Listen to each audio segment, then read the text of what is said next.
Total militarization of Russia. Children are being prepared for war. Schools have been turned into military bases. By 2030, there will be 1 million drone operators in Russia. How Russia is turning its youth into drone operators. Watch more in the following report. British intelligence reports that the aggressor country, Russia, plans to turn at least 1 million children into combat UAV specialists by 2030.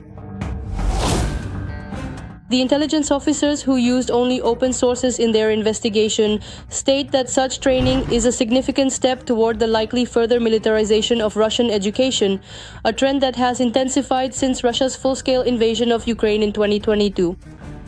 Much will depend firstly on precisely what specific age group this particular approach will be applied to. And accordingly, right now, the current trends significantly differ for various distinct age groups, reflecting diverse preferences and behaviors across demographics.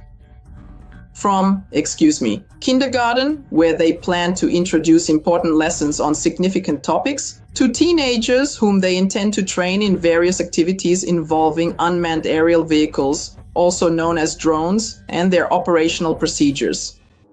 The Kremlin's operation with drones in schools is not yet very widespread. Before the Russian invasion of Ukraine, there were about 40,000 schools in Russia. They plan to train future drone pilots in only 500 schools and another 30 colleges with practical training centers. It should be said that this whole story with drones, well, it could certainly have some consequences, simply because teenagers love playing computer games. At first glance, a drone is very much like playing a computer game, only it is happening in the actual real world. About 2,500 teachers have been prepared to conduct the training.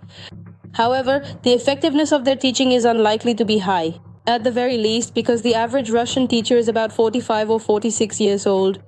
In other words, they belong to the previous generation who grew up in their childhood without computers or phones.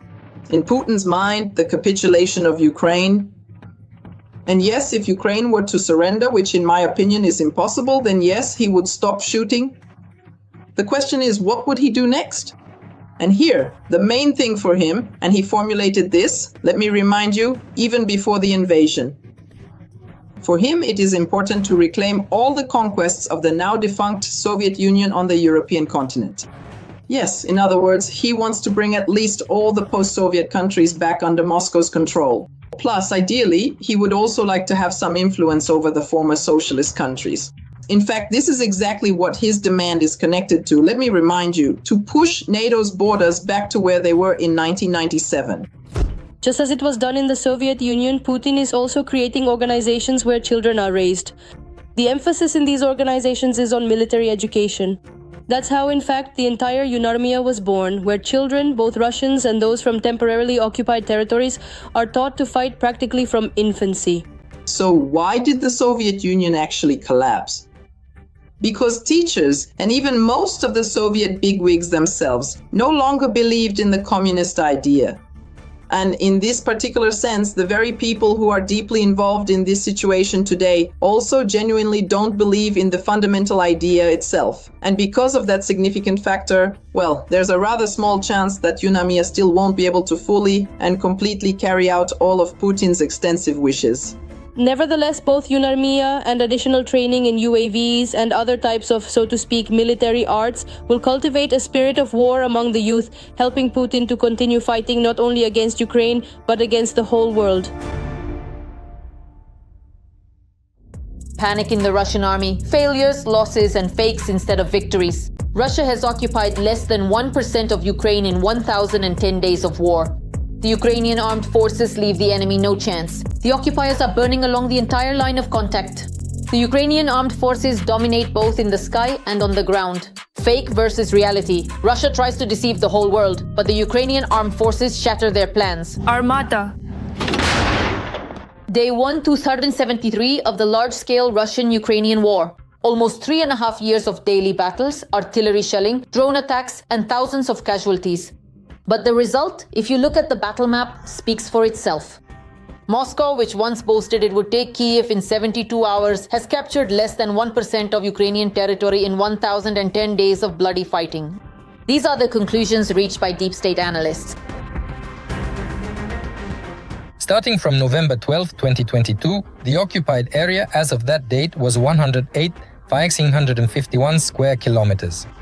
As of today, 114,493 square kilometers. The enemy has occupied 5,842 square kilometers of Ukrainian territory. This amounts to 0.96% of the total area of the Ukrainian state within its internationally recognized borders. Deep state.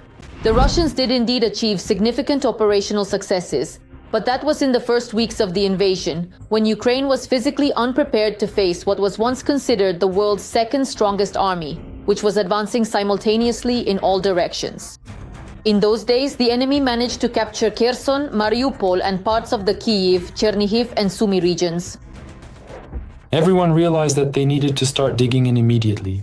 At the very least, after losing the Kharkiv region, the Russian Federation clearly understood that you can't secure victory on the move. Well, from their side, if you want to hold your ground, you have to dig in. And all this digging in, all these positions, they leveled out all the major problems that existed at the beginning of the war. At first, Russia broke through our defenses in a massive way. Then Ukraine pushed the Russian Federation back, and after that, everyone shifted to more or less positional combat. Dugouts, trenches, forests, tree lines. And that's how the fighting is conducted now. But subsequent counteroffensives by the Ukrainian armed forces pushed the occupiers back by dozens of kilometers, turning the tide of the war. Since November 12, 2022, the front has stabilized. Russia is still attempting to advance, but not on the same scale as before. The enemy is storming the positions of the Ukrainian armed forces, hoping to seize at least a bit of Ukrainian land. Bakhmut, Avdiivka, Kupiansk, Chasiv Yar, Robotin, thousands of attempts to storm the trenches, but the advances are minimal, sometimes 300, sometimes 500 meters. Hundreds of thousands of Russian soldiers have been lost, but the strategic picture has hardly changed. Now the enemy is conducting mainly local offensive actions: pressure, attrition, destruction of infantry and equipment. However, the Russian dictator is unable to seize significant territories. Despite those losses, and his losses are constantly growing, every kilometer and every position captured costs him more and more killed and wounded each time. The statistics bear this out. First, their rate of advance has slowed down significantly. Second, their level of losses is extremely high. Yet they persistently try to achieve the goals they have set for themselves. They lack resources, they lack strength, they lack capabilities. All those things they boasted about so much before the war turned out to be nothing. Why has there been a wave of generals being dismissed in the Russian Federation? This is dictator Putin's personal revenge against all the military generals who, for many years, convinced him that our weapons had no equal. We have everything prepared, everything is great. But as it turned out of this entire million-strong army, only about 170,000 people were ready to fight at the very start of the war. That's it. All the rest were not ready. There was no proper communication, no equipment, no sufficient ammunition. None of that was there. Everything had been sold off, everything had been stolen. And now this enormous revenge, this huge punitive machine that punishes generals for this deception, once again shows that the Russian military machine is, for the most part, just a puff of smoke. Yes, there are people, yes, there are determined allies, Iran, North Korea. But the Russian Federation itself cannot cope with Ukraine. Ukraine is already definitely the winner in this war. Even under conditions of shell shortages and the aggressor country's superiority in manpower and aviation, the Ukrainian defense remains resilient. The successes of the Russians are far less than what Kremlin propagandists claim. Their soldiers are being wiped out on the front lines by the tens of thousands. Their equipment burns on the battlefields, and the goals of the aggressor's army are collapsing under the blows of the Ukrainian army. Corruption and terror. Russia is returning to the criminal chaos of the 2000s. Murderers and pedophiles are being released from Russian prisons, and later they return as heroes of the so-called special military operation, rot from top to bottom. The authorities are drowning in corruption. The country is awash in blood. No, the Kremlin is not silent. Everything is blamed on foreigners. The shocking truth right now. In Russia, during the first half of 2025, a record number of crimes was registered, the highest in 12 years, over 27,000, which is almost 4,000 more compared to last year. Paradoxically, the authorities keep trying to convince people of the opposite. The clearance rate for crimes such as murders, armed robberies, and home burglaries is improving. Street crime has also decreased. Overall, I would like to note that the number of so-called repeat offenses is practically declining, meaning those who have already been punished are committing new crimes less often. The level of juvenile crime is also going down. And these are just the official numbers. Hundreds of thousands of criminals go to war voluntarily right after being detained. Their cases never even make it to court. But then they will return to Russia. A significant number of people who might have committed crimes are currently in the combat zone, so perhaps the crime rate is temporarily dropping. We don't know what will happen in the next few years when everyone comes back and how that will affect things. Serial killers and pedophiles are being released from prisons, and later they return from the war as heroes, visit schools for so-called lessons in courage, and commit atrocities again. In the past month, Russian serviceman Stanislav Tsabiev from Primorsky Krai has been accused of rape by at least 2 women. I can't say anything. These are the emotions of the father of 11-year-old Anastasia Yakina. She was the best child I ever had. The girl was killed by Vladimir Alexandrov, a 40-year-old war participant pardoned by Putin. He confessed that he raped the girl in his room and then took her to the basement where he killed her. In the Kemerovo region, the murderer of a 12-year-old girl has been caught.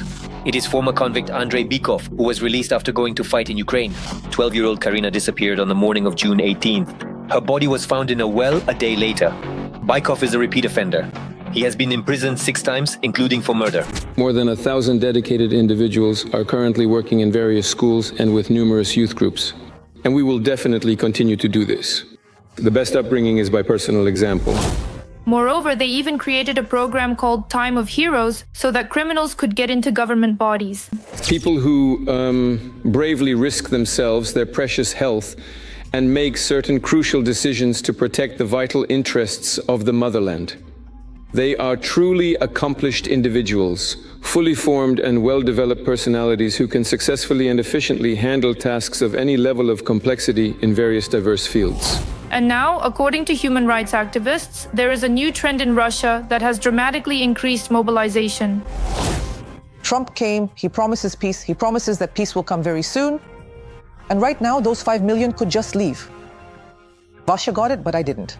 So why are you just sitting there, Petya, and haven't gotten it? Come on, hurry up and get your 5 million and then head off. Not to the front. That's when the war will end. The money has already been received. And it's the same with prisoners, especially those awaiting trial. The verdict is still ahead. You need to leave now to quickly get conditional release. We'll reach the front, but there won't be any war. That's the general expectation. But the war isn't ending, and new criminals are being covered up by the authorities' age-old fabricated problem with migrants.